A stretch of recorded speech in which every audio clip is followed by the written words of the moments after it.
Well, hello friends and neighbors. There's no point in putting it off any longer. Let's talk about Harry Potter. Remember, you're a wizard. On second thought, let's not hold camera. One whole week. Still princesses. Time travel.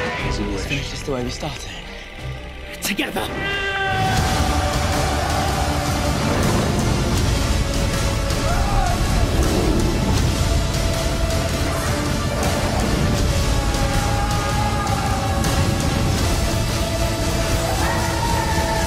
On July 15th will come what some consider to be the end of an era. Personally, I think the era ended with the last book and not the last movie, but it's the movie that we're talking about right now, so there you go. And much as I did with The Social Network, I am here to give you my perceptions, predictions, what I think will happen, what I hope will happen as the final movie is released.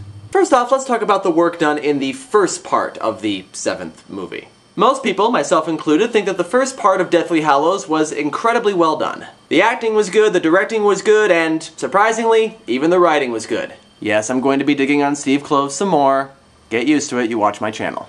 However, I believe it would be a fallacy to think that just because Part 1 was good, that Part 2 is going to be equally good, especially when you consider that Steve Kloves actually does beginnings pretty well. I mean, when you think about the weaknesses in his writing, they do fall into certain categories, and one of those categories is endings. I mean, the endings to the Harry Potter movies have been pretty universally weak.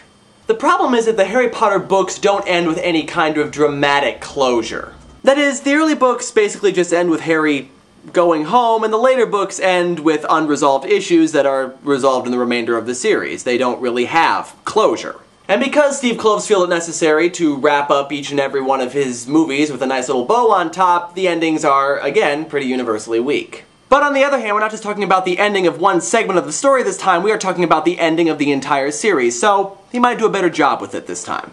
You also have characterization. Now, in the past movies, the characterization of characters like Ron and Neville especially have been, again, pretty weak. We saw some promise with Neville in Part 1. Now, the segment was only 15 seconds long, but it was 15 seconds of badassery. And when you know it, even Ron managed to grow some balls in Part 1. Although evidence in Part 1 also suggests that Steve Kloves might be skimping a little bit on the whole Ron-Hermione thing, and yeah, we'll see what that brings us. And the last thing I kind of want to touch on is something that I noticed and some other people also notice in the trailers. If you've read the books, then you know that Harry and Voldemort were very rarely, if ever, alone together. It was either Harry surrounded by his friends, or Voldemort surrounded by his Death Eaters, or both surrounded by both.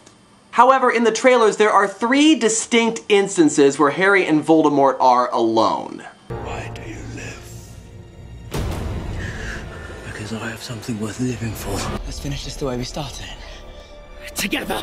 Only I can live forever. But obviously these moments that we're seeing in the trailer never appeared in the book. Do I mind this? No, not so much, as long as they're done well and weren't just shot for the trailer.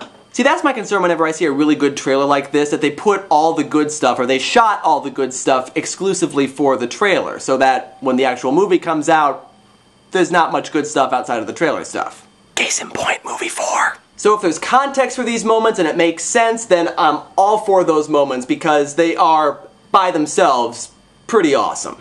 And then we have the Wizard Lightning battle. David Yates really seems to love this effect, but I don't love it. The thing about the wands connecting is that they connected for a very specific reason and under a very specific circumstance. This is a circumstance that was explained in both book and movie, and so the fact that it keeps coming back in the movies bothers me a little bit because it goes against not just the book mythology, but also the movie mythology.